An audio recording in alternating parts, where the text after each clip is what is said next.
হতো, কারণ গুলো দেখতে খুবই সাদা।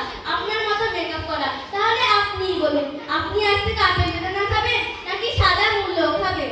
না না, মূলো দেখতে সাদা হলেও ভেতরটা কেমন গন্ধ, আমার পছন্দ না। তাছাড়া আপেল বেদানা চকচক না করলেও আমার খুব পছন্দের খাবার। তা তো হবে, কারণ কথায় আছে না, gold is not just a glitter. কারণ সোনার মতো চকচক করলেও সেটা সোনা হয় না। আমাদের ইসলামে প্রথম যিনি আযান দিয়েছিলেন তিনি ছিলেন হযরত বেলাল রাদিয়াল্লাহু তাআলা আনহু। তিনি ছিলেন অত্যন্ত কালো, তাই বলে তার কোনো সম্মান নেই? আমরা যে কাবা শরীফের দিকে ফিরে নামাজ পড়ি, সেই কাবা শরীফের গিলাফেরও মতো কালো, তাই বলে কাবা শরীফের গিলাফের কোনো মর্যাদা নেই?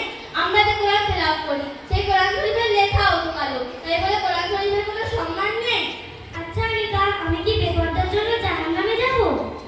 না, আমাদের নবী যে রাতে মিরাজে গিয়েছিলেন তিনি গিয়ে দেখেছিলেন বেশিরভাগ নারীরা জাহান্নামের আগুনে পুড়ছে। তখন তিনি জিবরাইল আলাইহিস সালামকে ডেকে বললেন, হে জিবরাইল, ওরা কারা? তখন জিবরাইল আলাইহিস সালাম বললেন, ওরা হলো দুনিয়ার সেই বেপরদা নারীরা যাদের মাথায় কাপড় পর্যন্ত ছিল না। ম্যাম, লোক আপনি তকদীর মে খুদ বানাতে हैं। আপনি যত লেখাপড়া শিখে ডিগ্রি অর্জন করেছেন, আপনার আপনার চরিত্র যদি বেঈমান ব্যক্তির মতো হয়ে থাকে, তাহলে আপনার ঠিকানা জাহান্নাম ছাড়া আর কি হতে পারে বলুন? আচ্ছা রিতা, আমি আজ থেকে হিজাব পরবো। ম্যাম, শুধু হিজাব পরলে হবে না, হিজাবের প্রতি যে বিদ্বেষ বিধারণা সেগুলো আগে দূর করতে হবে। তার সঙ্গে সঙ্গে নামাজও পড়তে হবে এবং শরিয়াতের হুকুমগুলো মেনে চলতে হবে। আচ্ছা রিতা, আমি আজ থেকে হিজাব পরবো, নামাজ পড়বো এবং ইসলাম শরিয়াতে চলার চেষ্টা করবো ইনশাআল্লাহ। যেহেতু আজ থেকে আপনি নামাজ পড়বেন, তাহলে সূরা ফাতিহাটা বলেন তো শুনি। আচ্ছা ঠিক আছে। আউযু বিল্লাহি বিসমিল্লাহি আলহামদুলিল্লাহি, মাঝখানে কিছু জানিনি, ওয়ালাদ-দাল্লিন, আমিন। আরে বাবা, এটা আবার কি ধরনের সূরা ফাতিহা? আমার লাইফে তো এমন সূরা ফাতিহা কোনোদিনও শুনিনি। কেন, আমি কি কোথাও ভুল বললাম? অবশ্যই ভুল বলেছেন।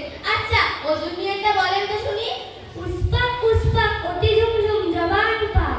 আচ্ছা, পাটি ফেলার নিয়তটা বলেন তো শুনি। অমুকের হাতে তালে কাটা, অমুকের কাঁধে তুলসী, আল্লাহ তাআলার হুকুমে পাটি চেপে বসি। থাক, আপনাকে আর বলতে হবে না। তখন থেকে কিসব আজুম বাজুম বকে যাচ্ছেন, তার কোনো মাথা মুন্ডুই নেই। কেন, আমি কি সব ভুল বললাম? অবশ্যই ভুল বলেছেন। আপনি যে সূরা ফাতিহাটা বলেছেন সেটা পুরোই ভুল ছিল। আমি বলছি শোনেন। আচ্ছা রিতা, তুমি তো নিঃসন্দেহে সূরা ফাতিহা খুব ভালোভাবেই পড়বে, কারণ তুমি যে ইসলামের জ্ঞান রেখেছো। আমার না খুব ভয় লাগছে। তুমি কি আমাকে একটু তওবা পড়িয়ে দেবে, যাতে আমার পূর্বের গুনাহগুলো সব মাফ হয়ে যায়?